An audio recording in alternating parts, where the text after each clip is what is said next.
Named the channel The Blessing and Broken because my life is a true testimony of there can be a blessing in being broken. Like,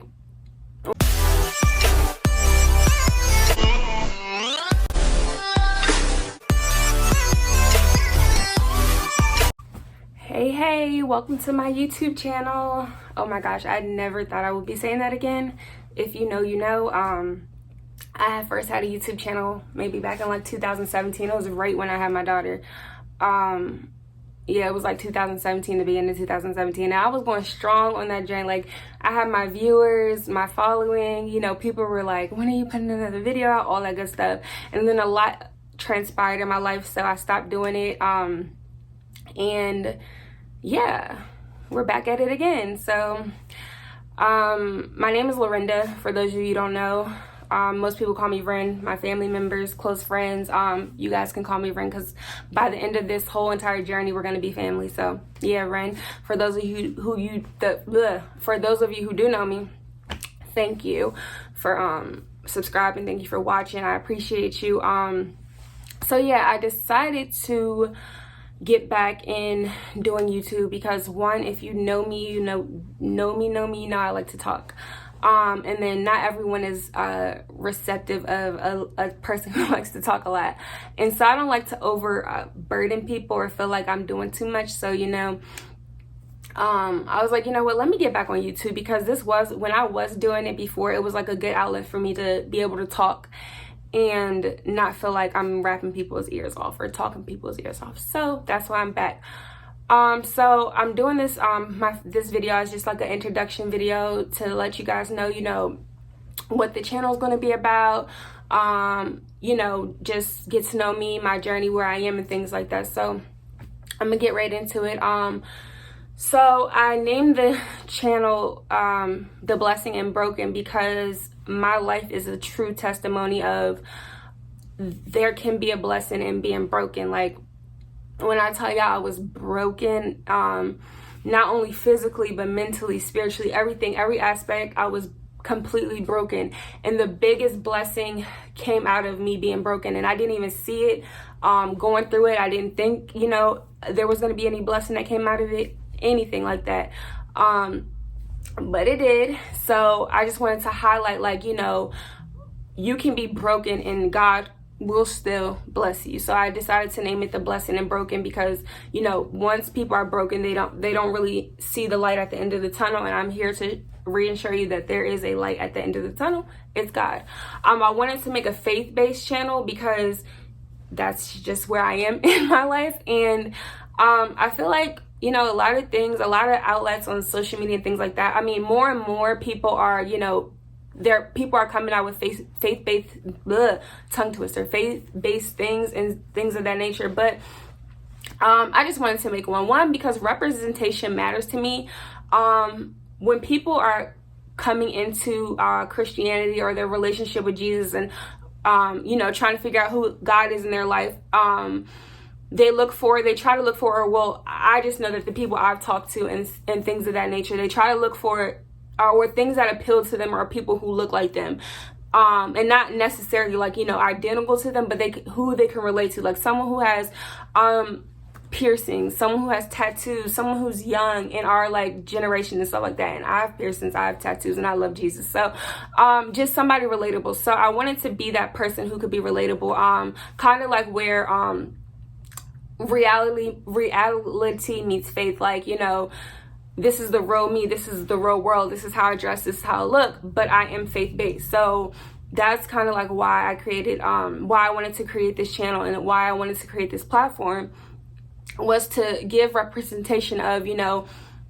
faith-based people look like everything. Like, it's not like the old school, no, not to, you know, the old school, but it's not like, you know, everyone's wearing long skirts and, you know, no, it's not like that. You know, we are relatable. And as this new generation comes out and, you know, pastors are dressing more like street, I don't want to say street, but, you know, dressing down more in their sermons and all stuff like that, which I love.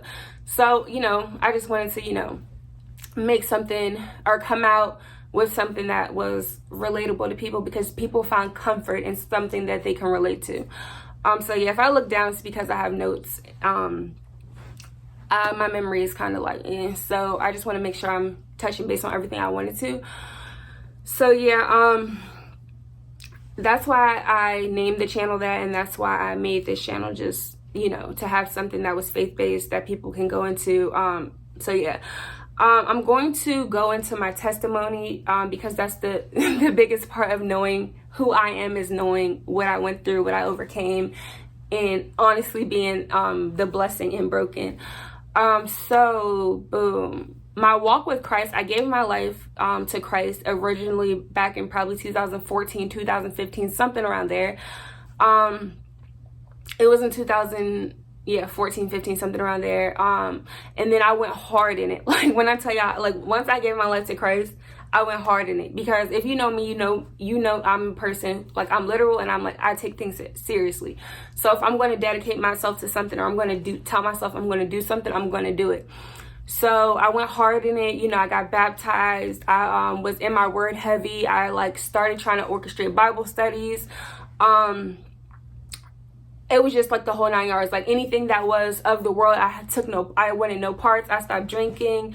I stopped going out. I literally was just like shutting off the world. I was like, nope, if it don't got nothing to do with God, I don't want no parts.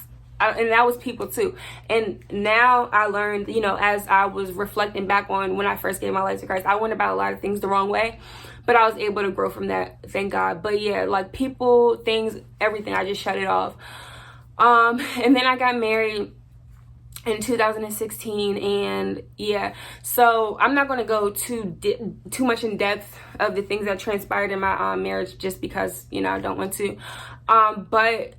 And I don't want it to be like a bad, I don't want to shine a bad light on my ex-husband, because he is a great person. And I don't want to, you know, portray an image of, you know, him being this negative person. It's just that he wasn't that great to me, and that's just my truth.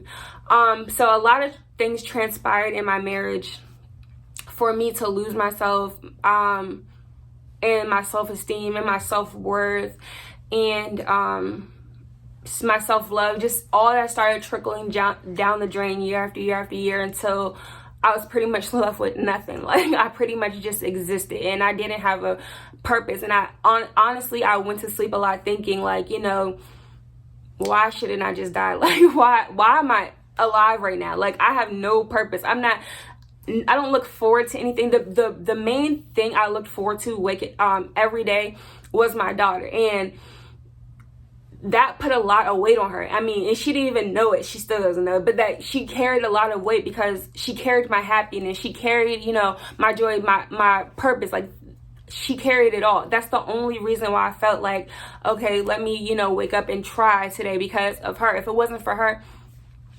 I don't know. I just literally I was at the point where I just felt like I had no purpose. I had nothing to live for, nothing. And that was, like I said, that was years and years and years of feeling like that, until like the end. And then it just like, it was like blank. So then once I got to that point, I was like, you know what? I was in an unhealthy marriage. So I was like, you know, it has to be done. So I got divorced, and then, like, you know, 2 or 3 months into, after I got divorced, I was in this very, very, very dark space. Like, you know, I just felt like my life just shattered into a million pieces. Like, you know, the norm that I had for the last 7 years just got like vanished. You know, I tried to figure out how I was gonna do this, like do life by myself, because for the last 7 years I was doing life with somebody. So, you know, I always had somebody there, whether it was, you know, to help me pay bills, or just, you know, I just always physically had somebody there. So I'm thinking in my head, like, I can't do this by myself. There's no way I can pay bills by myself. There's no way I can like take care of my child without having someone physically there. Like, I was just thinking about all the stuff that I was going to have to do and learn to do by myself, and I was like, absolutely not, no. So I got into like a deep dark place of depression, and so I moved back in with my mom. I was just in a space of like trying to figure out what I was going to do. how I was gonna do it, and I literally had a lot of self-doubt, and I used the word can't so much. I'm like, I can't do this, I cannot do this, no, I can't afford this, I can't make this happen, I can't live alone, I can't. So then finally, probably like 2 or 3, maybe 4 months into the depression and stuff like that, I just told myself, I woke up one day and I was like, all right, you know what? It happened, those things transpired, but that's not going to be you. Like, that's not going to, you know, that's not, your outlook on life needs to change. That's not, you're not going to let this burden you. For the last 7 years, you let, you know, whatever happened take away from you till you were left with nothing. Now that you're divorced and, you know, I'm not physically bound to that person anymore, or you spiritually or whatever bound to that person anymore, I shouldn't let the situation take any more of me, because I already let it take everything of me. So I was like, you know what? Enough is enough. So probably like November of last year or something like that, I told myself, so in the self-depression and stuff like that, when I tell you I let myself go, I let myself go, like to the point where people didn't even recognize me anymore. Like, I gained so much weight, and it was just crazy. So around October, November last year, I told myself, I was like, you know what, I need to make a change. I'm not happy with the way I look outside, and I was starting to finally feel happiness inside. It wasn't, you know, the happiness of God or nothing like that. He didn't come into play yet, but it was the happiness of just feeling like, all right, you know, I'm free out of this relationship. Let me just, you know, start to piece my life back together. So I started, you know, started working out here and there, watched what I ate a little bit, but not too much. But I was still doing things like making effort into transforming how I looked on the outside. But on the inside, I was still broken. And I didn't even realize I was still broken, because I'm just masking it with, okay, I'm free out of this relationship. Time to do me. I was locked down with somebody for 7 years. Time to do me.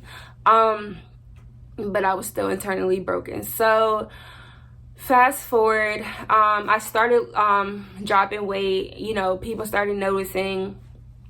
I really didn't notice. I still kind of like, I think it's like body dysmorphia or something, what you call it, where you feel like you look a certain way and people are like, no, you don't look like that, and you feel like you do. Well, I think I suffer from body dysmorphia a little bit, because, yeah, but anyway, that's a whole nother story. But so, you know, I started to feel like, all right, you know what, I'm about to do me. Like, I'm about to wild out. I'm about to just live my life. And none of that was turning to God. So, because at this point, I was still mad at God. I was like, you know, like I said, in the beginning, when I first gave my life to Christ, I was all dedicated to God, dedicated to Jesus, dedicated to reading my word, dedicated to my prayer life, everything. And I'm like, God, how could you let this happen to me? Like, I was with you. Like, I thought we were like this, and I feel like we're like this now. Like, how could you let me marry somebody who was going to treat me like this? Or how could you let me go through divorce? It was a lot of how could you? Like, how could you do this? Like, I thought, you know, if I served you, my life would be peachy keen. Duh. Nope. Okay. But yeah, so I was still mad at God, and I refused to talk to him.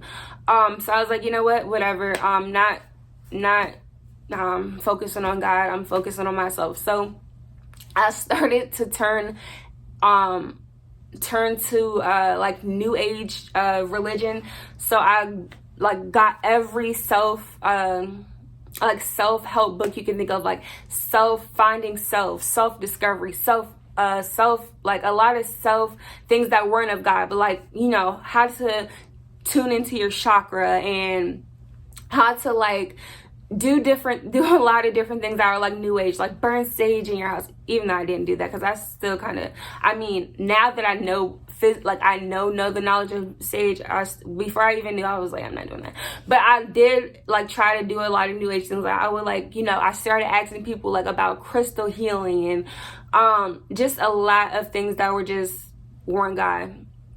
Because again, I was mad at God. So I was like, you know what, that's not it.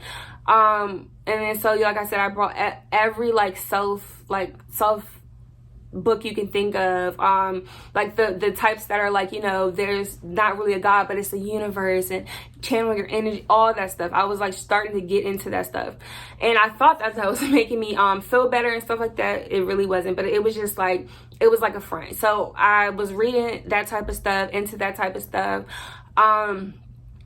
Started to get big kind of like on horoscopes. Like I was checking my horoscope every single day, and I'm like every single day. Granted, there's nothing, I really can't get into too much into horoscopes, but I'm not going to just blatantly tell you, oh, horoscopes are terrible, but I guess that's another topic. But yeah, I was checking them every day, to the point where I was like, you know, if people would try to like approach me or talk to me, I'd be like, what's your zodiac sign? Let me see if we're compatible. Like crazy. Okay, so I started to get a lot into like the new age religion or whatever, and so I started to go off the deep end. I started to, like, I was drinking all the time. When I say all the time, and it was like every single weekend, pretty much. I wouldn't say every day, but probably like 4 or 5 times out of the week. Okay, that's every day. So it wasn't, maybe like 3 or 4 times out of the week. I was drinking. Like I was drinking a lot. I relied on drinking a lot. And to be honest, I found that like now, I only really drink socially. Like if I'm with someone, or if I have a friend over, if I'm over their house. By myself, I really don't drink. And I'm like, I learned that now, as I'm learning myself in Christ and stuff like that, that I only did that because I felt like, you know, drinking brings out a different you than you. And I feel like I not necessarily couldn't be myself around people, but I wanted to be I wanted to be somebody else. I wanted to be the turn up, a wild, you know, person, because that's where I was in life. So I felt like I had to drink in order for that person to come out, or in order to be that person, to fulfill the role I was trying to fake. I had to drink and be that wild, let's twerk everywhere, blah blah blah, that person. Yes, that was me. And then, but now I realize, like, you know, whatever. So anyway, I was drinking all the time, and yeah, I was just going down. And so I realized, like, I was still in a depression. One day I came home and I just started crying. I'm like, wow, I couldn't even understand why I was crying. Nothing was wrong with me at the time. You know, at this point, I moved into my own place. You know, I'm like starting to see that like light at the end of the tunnel, where, like, you know, I can afford to do anything I want, basically. But I just still felt like empty. I still felt like I was missing something. Like, I'm like, I have all this, and I'm like, and one of my friends told me that, because I told her, I vented to her, one of my closest friends, Ariana, shout out to you when you watch this.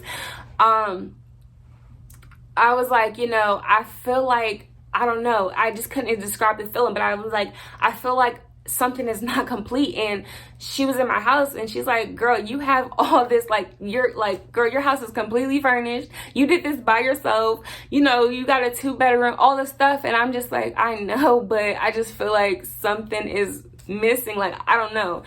Now I know what it is, but at that time, I just could not figure out what it was. So I was still like, not in a depressed, dark space, but just in a space of like feeling like I had to feel something. Like, so, you know, I went on this crazy shopping spree. Like, I love shopping. If you know me, you know that's my therapy, I guess. But I would go shopping like every single day. Like, it got bad because I felt like I just needed stuff. I needed something to fill like what I was missing. So, like I said, I started to dive off the deep end. And it's crazy because as I was diving off the deep end, like I said, like I had already given my life to Christ once, and then all this transpired to where I'm talking about now. And so different things like started popping up. So I was at one of my friend's house, and they were smoking, and I was like, I'm smoke. And her boyfriend, you know, kind of pulled her to the side, or said something to her, but didn't say it to me, but like talked to her on the side or whatever, and was like, Lorinda smokes? Like, isn't she a church girl or something like that? And so my friend was cracking up laughing. So she came and told me, she was like, girl, you know, why did he say, like, was shocked that you smoke? Because you're a church girl. And I was just like, oh dang, like I did have that reputation, didn't I? Oh, okay, well, whatever. I didn't care. I was like, oh, that's funny, haha, whatever. And then something like that happened to me again, where I had posted this picture on social media, and it was like very kind of promiscuous, and it's gone now, but it wasn't like crazy, like it wasn't like a nude or nothing, but it was just more than what I've ever posted before. So one of the somebody had hit me up off that picture. It was like a guy trying to talk to me or whatever, and was just like, girl, I'm so used to you like being preserved, and like, who is this Lorinda, because we don't know this Lorinda. And I'm just like, he's like, yeah, what happened to like, the church I Love Jesus Lorinda, blah blah. And I'm just like, what? That's crazy. And mind you, like, I didn't even know he knew me as, like, he perceived me as someone who was like a church girl, whatever. But he said that to me, and I was like, boy, bye, whatever. But then that stuck to me again, and I was like, dang, somebody else said this. And then my aunt, I have an aunt who would make jokes here and there. Like, she'll see me drinking, or she'll see me do something, and she'll be like, that's not what a Christian girl would do, or that's not what, whatever, just to make jokes. And I would just be like, girl. But that's something that stuck with me too. So it's just like, those things started happening. And then, so yeah, those things started happening. And then I got COVID. So I got COVID like the end of March, beginning of April, something like that. So kind of recently. And then with COVID, I had to be on isolation for 2 weeks. So in those 2 weeks, I had a lot of time to myself. And I was in the house, and I was just laying down, and I was just, all these thoughts were running through my head. Like, Lorinda, what are you doing? Like, this is not you. You're really living a life that's not you. I started feeling so convicted, and I know it was the Holy Spirit just smacked me. Like, I just feel like God reached down out of heaven and was like, "Thought, get some sense, get it together." So I was just laying in my bed crying, because I was like, yo, this is really not me. Like, I'm really living a life that is not me whatsoever. And it's crazy, because people saw, like, on the outside looking in, saw that wasn't me, because they spoke on it. But I was trying to be this person of, oh, I'm having a hot girl summer, so I'm about to be this way, and I have to live this way, and I have to do this, and just wild out, or whatever. So I was like, you know what, something, okay, and at that point, I still wasn't like about to be like, I'm going back to Christ or anything like that. But I was just like, okay, I hear. Like, I like I said, I was in the Word enough before to know that was the Holy Spirit convicting me, and I was just like, you know what, this is not me. So I was like, all right, I'm gonna make a change. And then but I didn't say when that change was gonna be. I just said I was gonna make the change. So that could have been months from now, years from now, whatever. I was just like, okay, whatever. I'm gonna go back to God eventually. So my daughter goes to a faith-based school. So her school is a Christian school or whatever. So they teach her the word there. They do prayers and all that good stuff. And so she normally comes home with like homework and like Bible verses she has to memorize and different things like that. So I was going through her backpack one day, and she had this paper. I have it because I was like, I'm giving it. She had this paper that kind of like fell out, and so I picked it up, and it was the Bible verse she had to memorize for the week. So it was Matthew 28:20, and it said, Jesus said, "I will always be with you." I'm about to cry. I told myself I wasn't going to cry, and look at me. And I was like, wait, what the heck? Like, So I looked at it, and I was like, oh my. I looked at it, and I was like, wow, okay. So I was like, let me, I looked at it, and I was just like, I read it, and I was like, in that moment just felt like so overwhelmed, like, what? But I was like, yeah, whatever. I had the moment, the feeling, and then I kind of like got over, like took a moment to think about it, and I was like, whatever. So I took this piece of paper and I set it on top of my kitchen counter, and I was like, okay. And so then I went about my day, and then like throughout the week and throughout the week and then the next 2 weeks or whatever, it's like this paper was literally following me everywhere. Like I was doing something in the hallway, and I saw the paper on the floor, and I'm like, how the heck did this paper get from the counter to the floor? So I picked it up, looked at it again, felt the feeling again, and just put it back down. So I put it back on the counter. I was doing something in my room. I think I was folding laundry, and I was cleaning the top of my dresser, and the paper was on the dresser, and I was like, yo, how does this paper keep on ending up everywhere but where I'm putting it? So I was like, all right, you know what? This is a sign. So I went and prayed, and I was like, God, like, you know, I'm surrendering myself back to you. I hear you loud and clear. You know, and at that moment I do realize that Jesus was always with me. He was literally protecting me from situations that in the moments of me being wild and feeling like I just needed to do like wild out, there are moments where it's like it could have went completely left, it could have went completely wrong. And so he was with me there. Like, he was probably shaking his head, but he was with me. So I was like, you know what? I'm giving my life back to you. I'm rededicating my life back to you. I'm yours. I surrender. I can't, you know, do this without you anymore. So that's you know, kind of like where I am now. So I surrendered myself back to Christ. I've been in my word. You know, my relationship with him is so much better now. It's kind of like as soon as I accepted him back into my life and opened the door for him, it's like he was just like whoosh, like he came in so fast, and then he was like kind of like, okay girl, so this is what I've been doing while you were out doing you, this is what I've been doing, let me catch you up on your life and where you're about to go and what you're about to do. Like, it's just like so much stuff started happening so fast, and I'm so appreciative of it. I have a pastor Emmanuel, shout out to you, who's like kind of been helping me on my journey to prepare for wherever God's calling me, because I know the calling on my life is big. I know that, you know, whatever God's preparing me for is something that I could, like, it's bigger than my greatest imagination, or bigger than I can ever imagine. So should I say.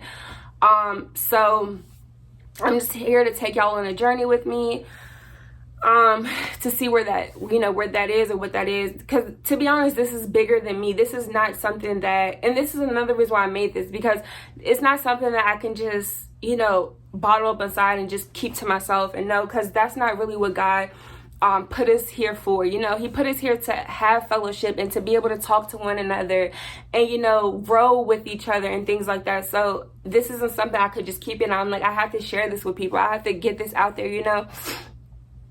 So again, that's why I called it the blessing and broken, because I was completely broken, and the biggest blessing I got out of that were the people that God intentionally had waiting for me. Like, once I opened the door, it's like he had a line of people ready to be like, because he knew that, you know, not everybody is meant to walk into a season in your life where God is going to take you. So he literally had all these people just ready, like lined up to be with me, to do this walk with me, to take this journey with me.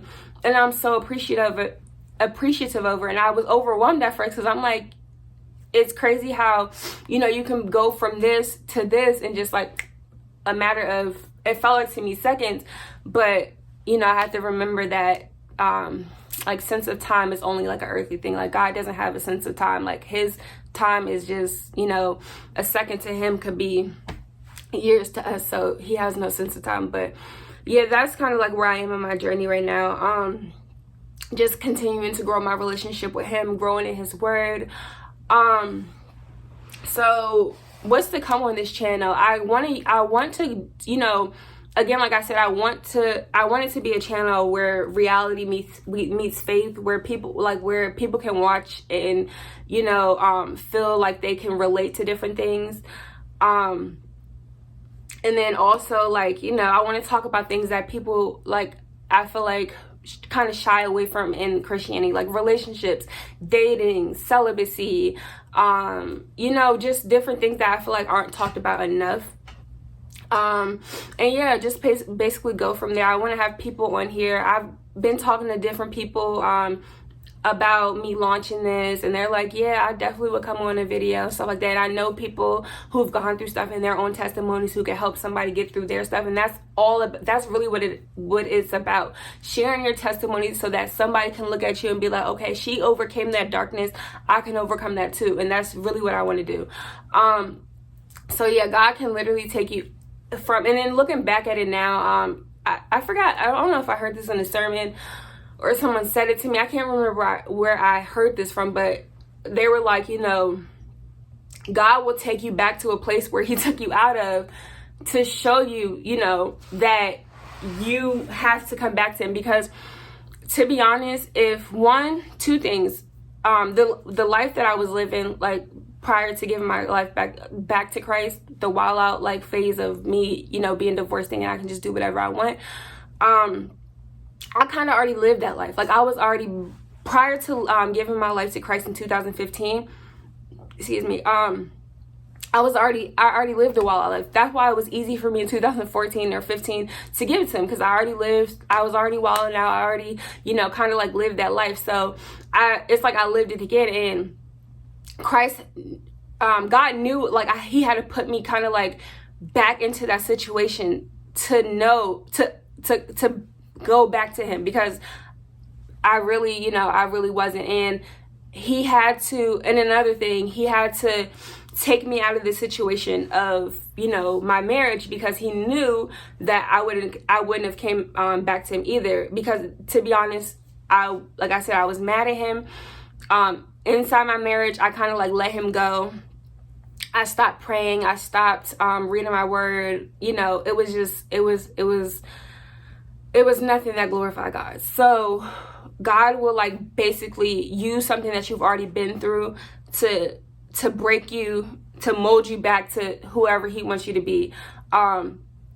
We just have to remember that God gives us free will for a reason, because he wants a real, genuine love from us. He doesn't want it to be forced. Like, could you imagine like your boyfriend or your girlfriend or your husband or your wife or whatever, like they're only with you because they're forced to be with you? Like that's not genuine love. He wants that genuine love from us. So he wants us to choose him. And I had to learn that, you know, I had to learn the love for him and to love him. In order to do that, I grew my self-love, and the love that I was looking for in these self-help books and self-discovery books.